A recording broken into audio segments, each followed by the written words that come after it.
Hi, I'm Mina Edwards, and for those who are new, this is a channel that discusses everything spooky. That includes horror movies, horror games, cryptids, aliens, unsolved mysteries, true crime, serial killers, things of that nature. And today we're going to talk about why bad graphics are scary. So lately, I have been playing a lot of indie horror games. This includes games by Puppet Combo. One of his games is on Steam. It's called Murder House for those that are interested. I've played Night Watch, Power Drill Massacre, and I've also been playing Chilla's Art. I have been playing horror titles for a very long time, since I was a child. I would say since probably 7 or 8. It first started with the Resident Evil series. Resident Evil. I played Resident Evil 2, and then I played Resident Evil 3, and then I played Resident Evil 1 later. And then I branched out to Silent Hill, which gave me the creeps. It was very fun watching my father play Silent Hill when it first came out. Needless to say, he jumped quite a bit, especially at the part with the children. That was a really scary moment. And I was thinking about what made those games scary. And I came to the conclusion that it wasn't just story or just even the horror aspect of it, but it was the graphics.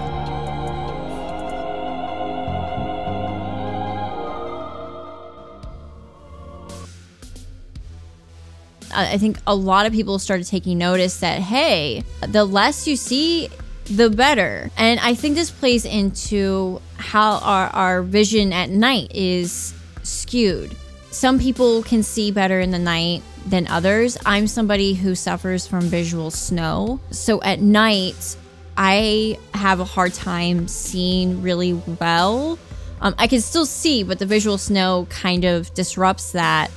And I would be laying in my bed at night and I couldn't see very well in like a hallway or in the bathroom, or maybe the closet door was open, and I would see visual snow. And it would add detail to something that wasn't there because there was no light. So this scared me. And I kind of equated it to being like bad graphics or just low poly in video games and horror games in general, which really pushed the horror narrative further into the psyche. And so I started taking notice of this when I was a kid. I started seeking out those particular games, especially as an adult. I do like graphics. I appreciate them when they're beautiful. Resident Evil 8 was one of those beautifully done video games. The graphics and the lighting is just gorgeous. Lately, I have been playing indie titles such as Murder House or Night Delivery, things of that nature. And what scared me was just how uncanny the characters look. I mean, they look uncanny and with better graphics, but they look incredibly uncanny when the graphics are low. So as I was playing Night Delivery, they weren't blinking or their faces were just stuck in a particular emotion. There was one neighbor where he's a priest and he's like kind of looking up and just smiling. And that to me was absolutely terrifying. And I only imagine what that would be like if you had seen that in person. Like, you just knock on your neighbor's door and then they're just like they're not really acknowledging you with their eyes and they're just kind of looking at the ceiling and just smiling. That is terrifying. So the priest in that game was incredibly creepy. Honestly, every character was somewhat creepy and uncanny. There was another moment where you go into a woman's apartment and she just kind of peers around the corner. And I was deeply disturbed by it because it's like she's slinking around the corner like a snake, and it just makes you feel really uneasy because she doesn't look human, but she's supposed to be. It's like you're peering into another reality. So that's something I really like about low poly games, is that it feels as if you're peering into another reality. It's like you're peering into the box of no. Let's talk about Murder House.